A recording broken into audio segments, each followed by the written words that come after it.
ഓം ശ്രീ നാരായണീയ നമഃ. നമ്മൾ ഇനി ദശമസ്കന്ധത്തിലെ 60-ാമത്തെ അധ്യായത്തിലെ കഥാഭാഗങ്ങളെ കുറിച്ച് ചിന്തിക്കുവാൻ ആരംഭിക്കുകയാണ്. ഇവിടെ ശ്രീകൃഷ്ണ ഭഗവാനും രുക്മിണീ ദേവിയും തമ്മിലുണ്ടായ ഒരു പ്രേമകലഹത്തെ കുറിച്ചിട്ടാണ് പറയുവാൻ ആരംഭിക്കുന്നത്. സൗരഭ സല്ലാപം എന്നാണ് ആ ഭഗവത് ലീലയെക്കുറിച്ച് വ്യക്തമാക്കിയിരിക്കുന്നത്. സൗരഭ സല്ലാപത്തിൽ നിന്നും എന്താണ് നമുക്ക് ഭഗവാനെക്കുറിച്ചും രുക്മിണിയെക്കുറിച്ചും മനസ്സിലാക്കുവാനുള്ളതെന്ന് ചിന്തിക്കാം. ഈ അവസരത്തിൽ നമ്മൾ ഭഗവാന്റെ 16,208 പത്നിമാര് ഭഗവാൻ എങ്ങനെയാണ് ഉണ്ടായത് എന്ന് നമ്മൾ വെളിപ്പെടുത്തേണ്ടായി. പക്ഷെ അവിടെ നമ്മൾ വാസ്തവത്തിൽ വിചാരം ചെയ്യുമ്പോൾ ഈ എല്ലാവരുടെയും കൂടെ ഭഗവാൻ ഉണ്ടായിരുന്നു എന്ന്, ഒരേ സമയത്തിൽ ഉണ്ടായിരുന്നു എന്ന് നമുക്ക് പല സന്ദർഭങ്ങളിൽ മനസ്സിലാക്കുവാൻ സാധിച്ചിട്ടുണ്ട്. അത് നാരദര് ഭഗവാന്റെ ഗൃഹസ്ഥാശ്രമ ജീവിതം കാണുന്ന സന്ദർഭത്തിലും അത് പ്രത്യേകം മനസ്സിലാക്കുവാൻ പോകുന്നവയുണ്ട്. അപ്പൊ അങ്ങനെ നമ്മൾ ആഴത്തിൽ ഉണർന്ന് ചിന്തിച്ചു നോക്കുമ്പോൾ ശ്രീകൃഷ്ണ ഭഗവാൻ യഥാർത്ഥത്തില് ഒരു വിവാഹം മാത്രമേ കഴിച്ചിട്ടുള്ളൂ എന്നുള്ളതാണ് സത്യം. കാരണം ഭഗവാൻ എത്ര പത്നിമാരെ സ്വീകരിച്ചിട്ടുണ്ടോ അവരുടെ അത്രയും കൂടെ ഒരേ സമയത്തില് ഒരേ സന്ദർഭത്തില് ഉണ്ടായിരുന്നു എന്നുള്ളത് നമുക്ക് ഈ ഭാഗവതത്തിൽ നിന്ന് പലയിടങ്ങളിൽ നിന്ന് നമുക്ക് മനസ്സിലാക്കുവാൻ സാധിക്കുന്നുണ്ട്. അപ്പൊ അതുകൊണ്ട് ഭഗവാൻ വാസ്തവത്തിൽ ഒരു വിവാഹം തന്നെ കഴിച്ചിട്ടുള്ളൂ എന്നുള്ളത് തന്നെയാണ് ശരി. എന്നാൽ ഈ ജ്ഞാനവിജ്ഞാനങ്ങളുടെ കലവറയായിരിക്കുന്ന വേദത്തിന്റെ സൂക്ഷ്മാർത്ഥം വിദ്വാൻമാരായ പണ്ഡിതന്മാർക്ക് പോലും ഗ്രഹിക്കുവാൻ സാധിക്കുന്നതല്ല. ആ ആശയത്തെ പണ്ഡിത പാമര വ്യത്യാസമില്ലാതെ ശ്രദ്ധയുള്ളവർക്ക് ബോധിക്കുവാൻ വേണ്ടിയിട്ടാണ് ഋഷി ഭാഗവത പുരാണത്തെ നമുക്ക് നൽകിയിരിക്കുന്നത്. അതുകൊണ്ട് നമുക്ക് ആശയക്കുഴപ്പങ്ങളും ആശങ്കകളൊന്നും ആവശ്യമില്ല. ശരിയായ രീതിയിൽ ഈ ഭാഗവത ധ്യാനത്തെ ശ്രവിക്കുക, നമ്മളാൽ കഴിയുന്ന രീതിയിൽ അറിവുകളെ ആർജിക്കുക, പിന്നെ ശരീര മനോബുദ്ധി ഇന്ദ്രിയങ്ങൾ കൊണ്ട് നമ്മൾ ധർമ്മത്തെ ആചരിക്കുകയും ചെയ്യുക. ഇത്രയും ചെയ്താൽ മതി, നമ്മുടെ ജീവിതം സഫലമാകും, ധന്യധന്യമാവുകയും ചെയ്യും. പ്രേമകലഹത്തെക്കുറിച്ചിട്ടാണല്ലോ നമ്മൾ വിചാരിക്കാൻ പോകുന്നത്. എന്നാൽ ഈ പ്രേമകലഹത്തിന്റെ സന്ദർഭത്തില് രുക്മിണീ ദേവി പോലും ഭഗവാന്റെ ഈ ഏകത്വം അറിയുവാൻ കഴിഞ്ഞിട്ടില്ല എന്നുള്ളൊരു പരമാർത്ഥമാണ് ഈ കഥയുടെ സന്ദർഭത്തിൽ നിന്ന് നമുക്ക് മനസ്സിലാക്കുവാൻ സാധിക്കുന്നത്. അപ്പൊ ഇങ്ങനെ ആശയങ്ങൾ പരസ്പര വിരുദ്ധമായ സ്വഭാവത്തോടുകൂടി ചിത്രീകരിച്ചിരിക്കുന്നത് കൊണ്ട് തന്നെ ഈ ഭാഗവത ശാസ്ത്രത്തിന്റെ ശരിയായിരിക്കുന്ന ശാസ്ത്ര വിശകലനം ഒരു ഗുരുവിൽ നിന്നും മാത്രമേ നമുക്ക് വ്യക്തമായിട്ട് ബോധിക്കുവാൻ സാധിക്കുകയുള്ളൂ എന്നത് നമ്മളെ യാതൊരു കാലത്തും മറക്കുവാൻ പാടുകയില്ല. നമുക്ക് അറിവുകള് വിവരങ്ങള് എല്ലാം എവിടെ നിന്നും എങ്ങനെയും സ്വീകരിക്കാം. പക്ഷേ ആ അറിവുകൾ നമുക്ക് സംസ്കാരമായിട്ട്, നമ്മുടെ സംസ്കാരമായിട്ട്, അത് നമ്മെയും നമ്മുടെ സമൂഹത്തെയും തദ്വാര ലോകമാനവ മൊത്തമുള്ള എല്ലാ രാഷ്ട്രത്തിനെയും പ്രചോദകവും അതുപോലെ തന്നെ മാതൃകാപൂർണവുമാകണമെങ്കിൽ നമ്മൾ ധർമ്മം ആചരിക്കുന്നവർ തന്നെയാകണം. ആയതിനെ നമുക്ക് ഗുരുക്കന്മാരുടെ അനുഗ്രഹവും അതുപോലെ തന്നെ അവരുടെ നിർദ്ദേശവും ഉണ്ടെങ്കിൽ മാത്രമേ സാധിക്കുകയുള്ളൂ. എന്തായാലും നമുക്ക് സൗരഭ സല്ലാപം എന്ന് പറയുന്ന ഭഗവത് ലീലയെക്കുറിച്ച് നോക്കാം. അതായത് ഭഗവാന്റെ 16,108 പത്നിമാരിൽ തന്നെ മാത്രമാണ് ഭഗവാനെ ഏറ്റവും കൂടുതൽ ഇഷ്ടമെന്ന് രുക്മിണീ ദേവിക്ക് ഒരഹങ്കാരം കടന്നുകൂടി. അഹങ്കാരം കടന്നുകൂടിയാൽ ആ അഹങ്കാരം സർവ്വ അനർത്ഥത്തിനും കാരണമാകും. അപ്പൊ ഗുരുജനങ്ങൾ ഒരു വ്യക്തിയിൽ ആ വ്യക്തി അറിഞ്ഞോ അറിയാതെ എങ്ങനെയോ എങ്കിലും ഒരു അഹങ്കാരം കടന്നുകൂടുവാൻ ശ്രമിക്കുന്നുണ്ടെങ്കിൽ അപ്പൊ തന്നെ അതിന് വേരോടെ പിഴുതെറിയുവാനുള്ള ഒരു സമീപനം ഗുരു ഉള്ളവർക്ക് ഗുരുവിന്റെ ഭാഗത്ത് നിന്ന് ലഭിക്കും. അപ്പൊ ശ്രീകൃഷ്ണൻ വാസ്തവത്തിലൂടെ ജഗത് ഗുരുവായിട്ട് പ്രകാശിക്കുന്ന ഒരു പരമ്പൊരു കൂടിയാണ്. അപ്പൊ തന്റെ പത്നി സ്ഥാനത്തിരിക്കുന്ന ലക്ഷ്മി സ്വരൂപയായ ലക്ഷ്മി തന്നെയായ രുക്മിണിക്ക് കൂടി ഈ അഹങ്കാരം ഉണ്ടായാൽ സാധാ ലോകരുടെ സ്ഥിതി പിന്നെ പറയുവാനുണ്ടോ? അതിരിക്കട്ടെ. ഭഗവാൻ രുക്മിണീ ദേവിയുടെ അഹങ്കാരത്തെ നശിപ്പിക്കുവാൻ വേണ്ടിയിട്ട് മാത്രമല്ല, ആ അഹങ്കാരം നശിപ്പിക്കുന്നതോടുകൂടി രുക്മിണീ ദേവിയുടെ സ്വരൂപ സൗന്ദര്യം, ദേഹസൗന്ദര്യം ഒന്നുകൂടി നല്ല രീതിയിൽ ആസ്വദിക്കണം, ദർശിക്കണം എന്നുള്ള താല്പര്യത്തോടും കൂടിയിട്ട് ഇപ്പൊ ഒരു പ്രേമകലഹത്തിന് വേണ്ടിയിട്ട് തയ്യാറാവുകയാണ്. അപ്പോ ഈ രുക്മിണീ ദേവി വിഷയങ്ങളെയും നിന്ദിച്ച് സംസാരിക്കുന്നതിലുള്ള രുക്മിണീ ദേവിയുടെ വാക്സാമർത്ഥ്യം എത്രമാത്രമുണ്ടെന്ന് ഭഗവാനെ ഒന്ന് കേൾക്കണമെന്നുള്ളൊരു മോഹം ഉള്ളിൻ്റെ ഉള്ളിലുണ്ട്. ഈ മോഹങ്ങളൊക്കെ കൊണ്ടാണ് ഭഗവാൻ ഇങ്ങനെയൊരു ലീലയ്ക്ക് വേണ്ടിയിട്ട് തയ്യാറാകുന്നത്. അതിനുവേണ്ടി ഒരു ദിവസം ഭഗവാൻ എന്ത് ചെയ്തു? അതായത് ഭഗവാൻ സ്വർഗത്തേക്കാൾ രമണീയമായ തന്റെ കൊട്ടാരത്തിലുള്ള ശയനമുറിയിൽ വിശ്രമിച്ചുകൊണ്ടിരിക്കുകയാണ്. വിശ്രമത്തിനായിട്ട് ഇപ്പം ഇങ്ങനെ എത്തി അവിടെ വിശ്രമിക്കുവാൻ വേണ്ടി തയ്യാറായിട്ട് ഇരിക്കുന്നു. അപ്പോഴോ അദ്ദേഹം എന്ത് ചെയ്തു? ആ അതിമാർദ്ദവമുള്ള ധൂളിമെത്തയിൽ വെറുതെ കിടക്കുകയും ചെയ്തു. പൂർണ്ണചന്ദ്രൻ പ്രകാശിച്ചുകൊണ്ടിരുന്നു. അങ്ങനെ പൂനിലാവേറ്റി ജ്വലിച്ചുകൊണ്ടിരിക്കുന്ന ദീപങ്ങൾ, പാരിജാത പുഷ്പത്തിന്റെ സുഗന്ധത്തോടു കൂടിയ മന്ദമാരുതൻ വീശിക്കൊണ്ടിരിക്കുന്നുണ്ട്, അതിന്റെ പരിമളം. ആ സമയത്ത് രുക്മിണീ ദേവി ഭർത്തൃ ശുശ്രൂഷയ്ക്ക് വേണ്ടിയിട്ട് സമീപത്ത് വന്നു. എന്നിട്ടോ സഖിയുടെ കയ്യിൽ നിന്നും ബാലവഞ്ചാമരം മേടിച്ച് സാവധാനം ഭഗവാനെ വീശുവാൻ ആരംഭിച്ചു.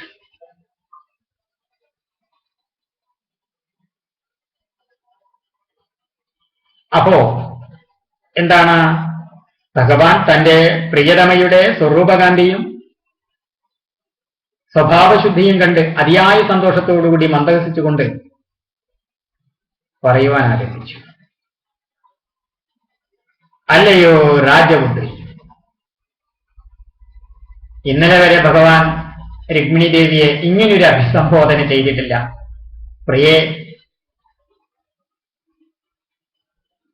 കരളെ എന്നൊക്കെയുള്ള രീതിയിൽ ഓമന വചനങ്ങളെ കൊണ്ടായിരുന്നു ഭഗവാൻ രുക്മിണി ദേവിയെ സംബോധന ചെയ്തുകൊണ്ടിരുന്നത്. ഇപ്പതാ വിളിച്ചിരിക്കുന്നു, അല്ലയോ രാജപുത്രി. ആ വിളി കേട്ടപ്പോ തന്നെ രുക്മിണിക്ക് എന്തോ ഒരു ആശങ്ക മനസ്സിലേക്ക് കടന്നുകൂടുകയുണ്ടായി. എന്തായാലും ഭഗവാൻ പിന്നെ തുടർന്ന് പറയുകയാണ്, രാജപുത്രി,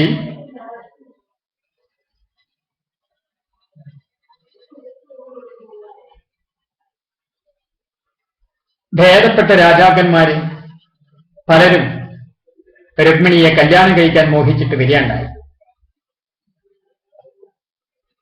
രുക്മിണിയുടെ അച്ഛനും സഹോദരന്മാരുമെല്ലാം അതിനെ അനുവദിക്കുകയും ചെയ്തു.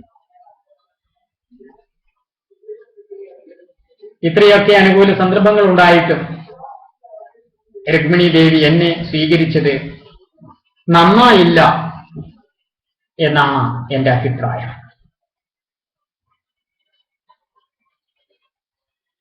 അതിന് കാരണം രുക്മിണിയുടെ അറിവില്ലായ്മയും ആലോചനയില്ലായ്മയുമാണ്. രുക്മിണി തന്നെ ഒന്ന് ആലോചിച്ച് നോക്കൂ.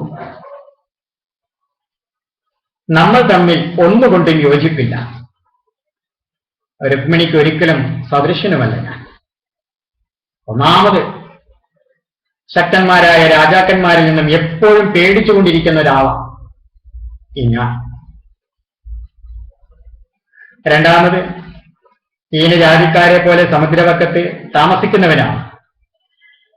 മാത്രമല്ല ബലവാന്മാരായിട്ട് എപ്പോഴും കലഹിച്ചുകൊണ്ടിരിക്കുകയും ചെയ്യുന്നു. രാജ്യത്വമില്ലാത്തവരാണ് ഞങ്ങളെല്ലാം തന്നെ. അസ്പഷ്ടമായ ജീവിത രീതിയുമാണ്. സാധാരണക്കാരുടെ ആചാര രീതികളൊന്നുമല്ല. മാത്രമല്ല എന്നെ ആശ്രയിച്ചവരെല്ലാം ദുഃഖിക്കുകയും ചെയ്യുന്നു. മാത്രമല്ല അവരെല്ലാം ജീവിക്കുവാൻ ആവശ്യത്തിനുള്ളത് കൂടി കൈവശം ഇല്ലാത്തവർ കൂടിയാണ്. എന്റെ സുഹൃത്തുക്കളും ഒന്നുമില്ലാത്ത പിച്ചക്കാരാണ്. മാത്രമല്ല ഭേദപ്പെട്ടവരാരും തന്നെ എന്നെ ഭജിക്കാറുമില്ല.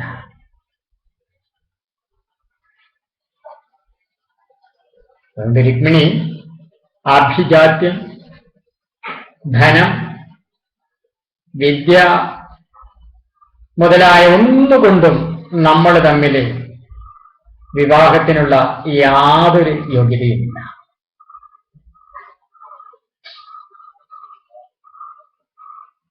യാതൊരു ഗുണവുമില്ലാത്തവനാണ് ഞാൻ.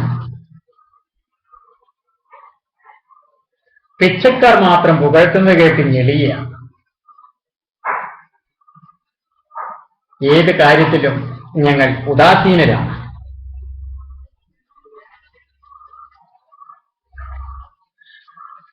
കാമിനി കാഞ്ചനങ്ങളിലെ ഒക്കെ വിരക്തനുമാണ്.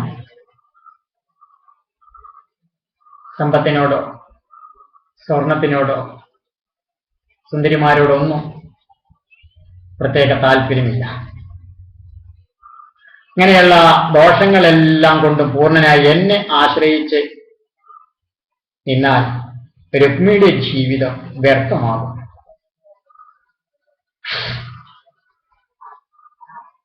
അതുകൊണ്ട് രുക്മിണി, ഞാൻ വാസ്തവത്തിൽ എന്തിനു വേണ്ടിയാ രുക്മിണിയെ സ്വീകരിച്ചതെന്നറിയാമോ? അതായത് ശിശുപാലൻ തുടങ്ങിയ എന്റെ ശത്രുക്കളെ അപമാനിക്കുവാൻ വേണ്ടി മാത്രമാണ് ഞാൻ രുക്മിണിയെ കൊണ്ടുവന്നത്. അതുകൊണ്ട് രുക്മിണി വിഷമിക്കുകയൊന്നും ചെയ്യരുത്. രുക്മിണിക്ക് ഇപ്പോഴും ഏറ്റവും യോജിപ്പുള്ള ഇഷ്ടനായ ഒരാളെ സ്വീകരിക്കുന്നതിൽ എനിക്ക് വിരോധമല്ല. എനിക്കതിൽ സന്തോഷമുണ്ട്.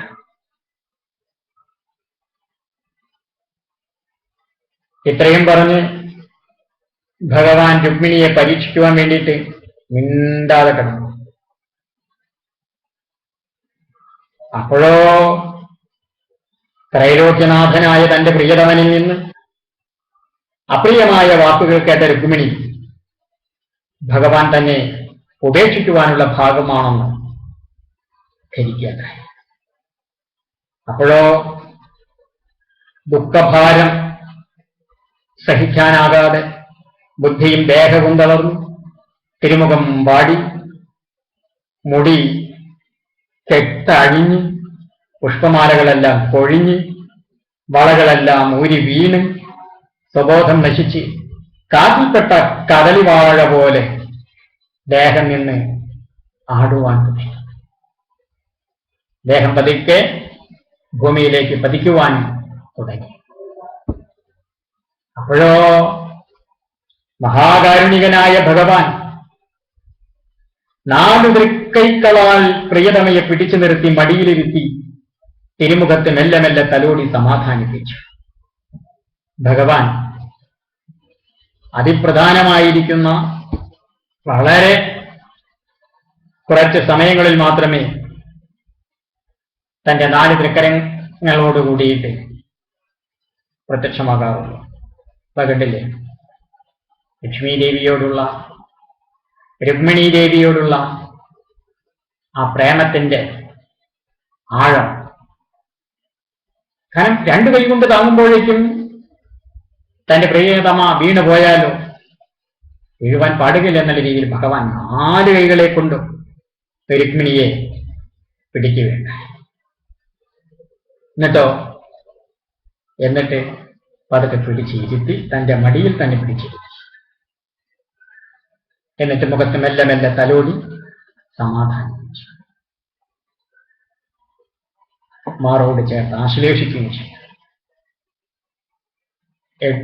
ശേഷം ഭഗവാൻ പുഞ്ചിരിച്ചുകൊണ്ട് ദേവിയോട് പറഞ്ഞു, അല്ലയോ വിദർഭപുത്രി, പ്രിയതമനായി എന്നെ തെറ്റിദ്ധരിക്കരുത്. ഞാൻ വെറുതെ നേരം പോക്കായിട്ട് പറഞ്ഞതാണ്. പ്രേമസ്വരൂപിണിയായ രുക്മിണിയുടെ ക്രോധഭാവം കണ്ട് ആനന്ദിക്കുവാൻ വേണ്ടി മാത്രം ഞാൻ അപ്രിയമായിട്ട് സംസാരിച്ചതാണ്. ദേവിയുടെ ആ പ്രത്യേക ഭാവാദികൾ കാണുവാനുള്ള മോഹം കൊണ്ടാണ് ഞാനിങ്ങനെ ചെയ്തത്. ദേവി പ്രണയകോപത്താൽ തുടുത്തിച്ചുണ്ട് കടിച്ചമർത്തി പുരികക്കുടികളും വളച്ച് കൺകോണുകളാൽ പ്രഹരിക്കുമാറ് നോക്കിയും കൊണ്ടുള്ള അതിസുന്ദരമായ മുഖസൗന്ദര്യം അന്നേരമെങ്കിലും കണ്ട് ആനന്ദിക്കുക എന്നതല്ലേ ഗൃഹസ്ഥാശ്രമികൾക്ക് കുടുംബജീവിതത്തിൽ നിന്ന് ലഭിക്കുന്ന പരമലാഭം. രുക്മിണി, നീ ഇത് മനസ്സിലാക്കിയില്ലല്ലോ. കഷ്ടം തന്നെ. അതിവാത്സല്യത്തോടുകൂടിയ ഭഗവാന്റെ ഈ വാക്കുകൾ കേട്ടപ്പോഴോ രുക്മിണി ദേവിയുടെ ഭയമെല്ലാം പമ്പ അപ്രത്യക്ഷമായി. വളരെ ആശ്വാസമായി, സമാധാനമായി. ഭഗവാന്റെ ഉദ്ദേശം മനസ്സിലാക്കിയപ്പോഴോ രുക്മിണി താൻ ഭയപ്പെട്ടതിൽ ലജ്ജിച്ചു. എന്നാലോ ഭഗവാന്റെ ഇഷ്ടം മനസ്സിലാക്കി. അതുകൊണ്ട് കോപത്തെ അഭിനയിച്ചുകൊണ്ട് ഭഗവാൻ പറഞ്ഞതുപോലെ തന്നെ പറയുവാനും ആരംഭിച്ചു. ആശ്രയിക്കുന്നവരുടെ സർവതാപങ്ങളെയും നശിപ്പിക്കുന്ന ഭഗവാനെ നിന്തിരുവടി സൂചിപ്പിച്ചതായ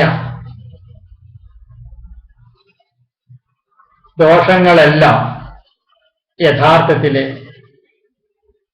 നിന്തിരുവടിക്കുള്ളതായ അനന്യസിദ്ധമായ ഗുണങ്ങളാണ്.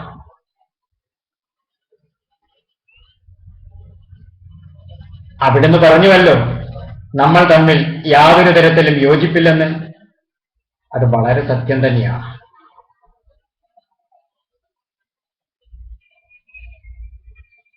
ആത്മാരാമന്മാരായിരിക്കുന്ന സന്യാസജനങ്ങളെ ഉപാസിക്കുന്ന, സേവിക്കുന്ന, ഭജിക്കുന്ന അവിടുന്ന് ഇവിടെ ധനത്തെ മാത്രം മോഹിക്കുന്ന ആജ്ഞന്മാര് സേവിക്കുന്ന അടിയനിവിടെ നമ്മൾ തമ്മിൽ യാതൊരുവിധ സാദൃശ്യമില്ല.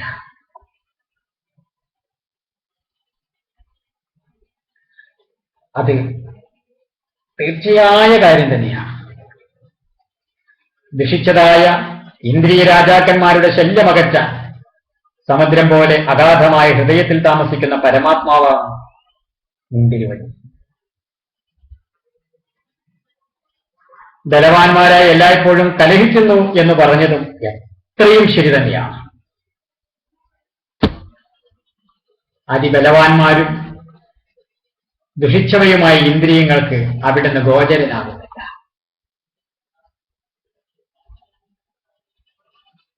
ശരീരം, മനസ്സ്, ബുദ്ധി, ഇന്ദ്രിയങ്ങളെ കൊണ്ടൊന്നും ഭഗവാനെ കാണുന്നില്ലെന്നാണ് ദേവി അറിയിപ്പിക്കുന്നത്. നിന്തിരുവടിക്ക് രാജത്വമില്ലെന്ന് പറഞ്ഞതും ഒരു വിധത്തിൽ നോക്കിയാൽ ശരി തന്നെയാണ്. അതെങ്ങനെയെന്ന് വെച്ചാൽ നിന്തിരുവടിയെ സേവിക്കുന്നവർ പോലും ചെങ്കോലും സിംഹാസനവും വലിച്ചെറിഞ്ഞ് അവിടുത്തെ പാദഭജനത്തെ മാത്രം സ്വീകരിക്കുന്നു. എന്നിരിക്കെ പിന്നെ അവിടുത്തെ അറിയുന്നവര് രാജ്യത്വത്തെ സ്വീകരിക്കുമോ? അവിടുന്ന് രാജ്യത്വത്തെ സ്വീകരിക്കുമോ? അവിടുത്തെ ഭക്തന്മാരുടെ ജീവിതം തന്നെ അലൗകികമാണെന്നിരിക്കെ പിന്നെ അവിടുന്ന് അലൗകികനാണെന്ന് പറയേണ്ടതാന്റെ വല്ല ആവശ്യമുണ്ടോ? സച്ചിദാനന്ദ പരമ്പൊരുളായിരിക്കുന്ന അവിടുന്ന് അലൗകികൻ തന്നെയാണ്, തർക്കമില്ല.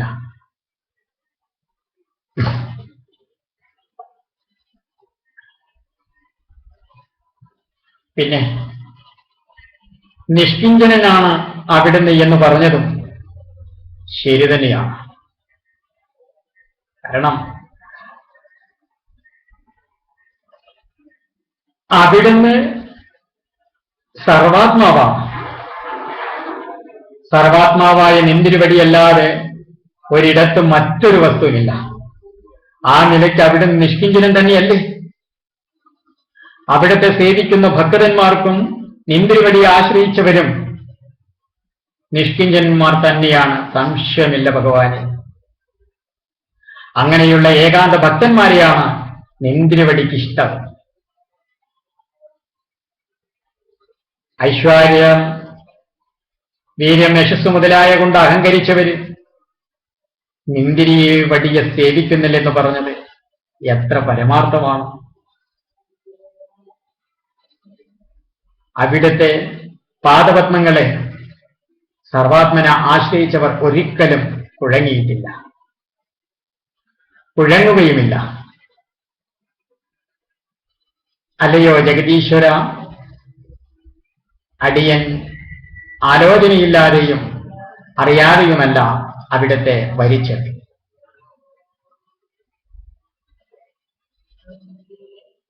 മലമൂത്രമയങ്ങളായ മാംസപിണ്ഡങ്ങളിൽ സ്നേഹം വരുന്നതാണ് വാസ്തവത്തിലെ അജ്ഞത. ആനന്ദമയനായ അവിടുത്തെ ആശ്രയിക്കുന്നത് തന്നെ പരമജ്ഞാനത്തിന്റെയും തന്റെ ഇടത്തിന്റെയും ലക്ഷണമാകുന്നു. നിന്തിരുവടിയിലുള്ള ഭക്തി അനുനിമിഷം അടിയനു വർദ്ധിച്ചു വരുന്നു. ഭഗവാൻ അവിടുന്ന് എല്ലായ്പ്പോഴും അനുഗ്രഹിക്കണേ. രുക്മിണിയുടെ ഇപ്രകാരമുള്ള വാക്കുകൾ കേട്ടപ്പോഴോ ശ്രീകൃഷ്ണ ഭഗവാൻ ഏറ്റവും സംതൃപ്തനായി. എന്നിട്ട് ഭഗവാൻ പറഞ്ഞു, പതിവ്രതാരത്നമായ രുക്മിണിക്ക് എന്നിലുള്ള നിരതിശയ പ്രേമം ഞാൻ അറിയുക തന്നെ ചെയ്യുന്നു. എത്രയോ മുമ്പ് തന്നെ ഞാൻ അത് മനസ്സിലാക്കിയിട്ടുള്ളതുമാണ്. രുക്മിണി ദേവിയുടെ പ്രേമവിശ്വാസങ്ങൾക്ക് ഞാൻ എപ്പോഴും കടപ്പെട്ടവനുമായിരിക്കും. ഇപ്രകാരമുള്ള വാക്കുകളെ കൊണ്ട് ആത്മാരാമനായ ഭഗവാൻ രുക്മിണി ദേവിയെ ഏറ്റവും അധികം ആനന്ദിപ്പിക്കുകയും ചെയ്തു. ഇനി 61-ാമത്തെ അധ്യായത്തിൽ എന്താണ് പറയുന്നതെന്ന് കൂടി നമുക്കൊന്ന് ചിന്തിച്ചു നോക്കാം. ശ്രീകൃഷ്ണ ഭഗവാന് 16,108 പത്നിമാരുണ്ടെന്ന് നമ്മൾ അറിയിപ്പിക്കുകയുണ്ടായി. ഈ 16,108 പത്നിമാരിലും ഓരോ പത്നിമാരിലും 10 പുത്രന്മാരും ഓരോ പുത്രിയും വീതം ഭഗവാനിൽ ഉണ്ടാവുകയും ചെയ്തു. ആ രുക്മിണി ദേവിയുടെ ആദ്യത്തെ പുത്രൻ പ്രദ്യുമ്നനാണെന്നുള്ള പ്രദ്യുമ്ന ചരിതം നമ്മൾക്ക് ഇവിടെ വിശദമായിട്ട് ശ്രവിക്കുവാൻ സാധിച്ചു. ആ പ്രദ്യുമ്നൻ കാമദേവന്റെ അവതാരമാണെന്നും നമുക്ക് മനസ്സിലാക്കുവാനും സാധിച്ചു. കാമദേവന്റെ പത്നി തന്നെയാണ് പ്രദ്യുമ്നന്റെ ആദ്യ ഭാര്യയായത്. രണ്ടാമത് രുക്മിണിയുടെ മകളായ രുക്മാവതിയെ പ്രദ്യുമ്നൻ വിവാഹം ചെയ്യുകയുണ്ടായിട്ടുണ്ട്. അതായത് സ്വയംവര മണ്ഡപത്തിൽ വെച്ച് സാക്ഷാൽ കാമദേവനായ പ്രദ്യുമ്നനെ കണ്ട രുക്മാവതി മോഹിച്ച് അദ്ദേഹത്തിന്റെ കഴുത്തിലെ വരണമാല ചാർത്തുകയാണ് ചെയ്തത്. അതിൽ രാജാക്കന്മാരെ എതിർത്തുവെങ്കിലും പ്രദ്യുമ്നൻ യുദ്ധത്തിൽ എല്ലാവരെയും ജയിച്ച് കന്യകയെ കൊണ്ടുവന്ന് കല്യാണം കഴിക്കുകയാണ് ചെയ്തത്. പിന്നെ രുക്മിണിയുടെ മകളായ ചാരുമതിയെ കൃതവർമാവിന്റെ പുത്രനായ ബലി വിവാഹം ചെയ്യുകയാണ് ഉണ്ടായത്. പ്രദ്യുമ്നന് രുക്മവതിയിലുണ്ടായ പുത്രനാണ് മഹാബലവാനായ അനിരുദ്ധൻ. രുക്മിയുടെ പൗത്രിയായ രോചനയെ അനിരുദ്ധൻ ഭോജഘട്ടത്തിൽ വെച്ച് ആഡംബരപൂർവം വിവാഹം കഴിക്കുകയുണ്ടായി. ഈ ശ്രീകൃഷ്ണനോട് രുക്മിക്ക് വൈരമുണ്ടെങ്കിലും സ്വന്തം സഹോദരിയായ രുക്മിണിയോട് വളരെ വാത്സല്യമാണ് ഉണ്ടായിരുന്നത്. അത് കാരണമാണ് രുക്മി തന്റെ മകളെ ശ്രീകൃഷ്ണപുത്രനും പൗത്രിയെ ശ്രീകൃഷ്ണന്റെ പൗത്രനും കല്യാണം കഴിച്ചു കൊടുത്തത്. അനിരുദ്ധന്റെ കല്യാണ ദിവസം വിനോദത്തിനായിട്ട് ഒരു ചൂതുകളി നിശ്ചയിക്കുകയുണ്ടായി. ബലരാമനും രുക്മിയും തമ്മിൽ ചൂത് കളിച്ചു. കളിയിൽ ബലരാമൻ തന്നെ ജയിച്ചു. പക്ഷേ രുക്മി എന്ത് ചെയ്തു? കളവ് പറഞ്ഞു. ബലരാമൻ തോറ്റേ എന്ന് കളവ് പറഞ്ഞു. വലിയ സംഖ്യ പണയം വെച്ച് പിന്നെയും കളിച്ചു. സാക്ഷികളെല്ലാം മുൻനിർത്തിക്കൊണ്ട് രുക്മി പിന്നെയും കളവ് പറഞ്ഞ് താനാണ് ജയിച്ചതെന്ന് സ്ഥാപിച്ചു. കള്ളസാക്ഷ്യം പറയാൻ ഒത്തിരി പേരുണ്ടായിരുന്നു. അപ്പോ അതുകൊണ്ട് രുക്മി തന്നെയാണ് ജയിച്ചതെന്ന് എല്ലാവരും വിശ്വസിച്ചു. ആ സന്ദർഭത്തിലോ ബലരാമനാണ് ജയിക്കുന്നത്, രുക്മി കളവ് പറയുകയാണെന്നുള്ളൊരു അശരീരി ഉണ്ടായി. ആ അശരീരി ഉണ്ടായിട്ടും രുക്മി കൂട്ടാക്കിയില്ല. രുക്മി കൂട്ടാക്കിയില്ലെന്ന് മാത്രമല്ല, ആക്ഷേപിക്കാൻ തുടങ്ങി ബലരാമനെ. എന്താ ആക്ഷേപിച്ചത്? ബലരാമൻ ഗോപാലനാണെന്നും പശുക്കളെ മേയ്ക്കലാണ് തൊഴിലെന്നും ഒക്കെ പറഞ്ഞ് പരിഹാസത്തോടുകൂടി രുക്മിയും കൂട്ടുകാരും ഒക്കെ ഉറക്കേണ്ടത് അത്തകത്തിച്ച് ചിരിക്കാൻ. ഇത് കണ്ടപ്പോഴോ ബലരാമസ്വാമികളാണ് ആ രുക്മിണി സ്വയംവര സന്ദർഭത്തില് രുക്മിണിയെ തട്ടി ഭഗവാൻ കൊണ്ടുപോരുന്ന സമയത്തില് രുക്മിയെ ഭഗവാൻ വധിക്കുവാൻ തുടങ്ങിയ സമയത്തില് വിവാഹ സുദിനത്തിൽ അത് വേണ്ടെന്നും പറഞ്ഞിട്ട് രുക്മിയെ രക്ഷപ്പെടുത്തിയ ആളാ ബലരാമൻ. പക്ഷേ ആ ബലരാമനെ തന്നെ രുക്മി ഇപ്പൊ ഇവിടെ ഇങ്ങനെയൊക്കെ അങ്ങോട്ട് ആക്ഷേപിക്കാൻ തുടങ്ങിയെന്ന് കണ്ടപ്പോഴോ ബലരാമൻ എന്ത് ചെയ്തു? കോപം കൊണ്ട് കണ്ണ് കലങ്ങിയ ബലരാമൻ മുസലത്താൽ രുക്മിയെ അടിച്ചു കൊല്ലുക തന്നെ ചെയ്തു, ഇരുമ്പുലൊക്കെ കൊണ്ട്. പിന്നെയോ അവിടെ രാജാവിന്റെ പക്ഷപാതികളായിട്ട് മറ്റു പലരും ഉണ്ടായിരുന്നു. അങ്ങനെ കലിംഗ രാജാവിന്റെ പല്ലെല്ലാം അടിച്ചു കൊഴിച്ചു. പിന്നെ മറ്റുള്ള രാജാക്കന്മാർക്കൊക്കെ എന്താണ് കഞ്ചും കാലും ഒക്കെ അടിച്ചു മുറിച്ചു ഒക്കെ എല്ലാ രീതിയിലും ബലരാമൻ അവിടെ വാസ്തവത്തിൽ സംഹാര താണ്ഡവം തന്നെ ചെയ്തു. രുക്മിണിക്കും ജ്യേഷ്ഠനും അപ്രിയം തോന്നാതിരിക്കുവാൻ ഭഗവാൻ ഈ പ്രവൃത്തിയിൽ സന്തോഷിക്കുകയോ സന്തോഷിക്കുകയോ ചെയ്തില്ല. സന്തോഷിച്ചാൽ അത് രുക്മിണിക്ക് പ്രയാസമാവും, ദുഃഖിച്ചാൽ അത് ബലരാമന് പ്രശ്നമാവും. അപ്പൊ ഏട്ടനും പ്രശ്നമാവണ്ട, ഭാര്യയ്ക്കും പ്രശ്നമാവണ്ട. ഇപ്പൊ രണ്ടു കൂട്ടർക്കും പ്രശ്നം ഉണ്ടാവാതിരിക്കാൻ എന്താ നല്ലത്? മൗനം വിദ്വാനും ഭൂഷണം, അല്ലേ? ഭഗവാൻ അവിടെ മൗനം പാലിച്ച് മിണ്ടാതിരുന്നു. അങ്ങനെ രുക്മിപഥത്തിന് ശേഷം ദമ്പതികളെയും കൂട്ടി ഭഗവാൻ ദ്വാരകയിലേക്ക് മടങ്ങിപ്പോവുകയും ചെയ്തു. ഇനി വരുന്ന ഭാഗങ്ങളെ കൊണ്ട് നമുക്ക് അനിരുദ്ധാനയനം തുടങ്ങിയ ഭഗവാന്റെ ലീലകളാണ്. അതായത് അനിരുദ്ധന്റെയും ബാണപുത്രിയായ ഉഷയുടെയും വിവാഹവും അതുപോലെ ബാണയുദ്ധം മുതലായിരിക്കുന്ന ആ ലീലകളെ കുറിച്ചിട്ടാണ് ഇനിയും നമുക്കിവിടെ ഇങ്ങനെ ആലോചിക്കുവാനായിട്ട് ഉള്ളത്. ആയതുകൊണ്ട് നമുക്ക് അതിൻ്റെ കഥ അറിയുവാനായിട്ട് ആരംഭിക്കാം.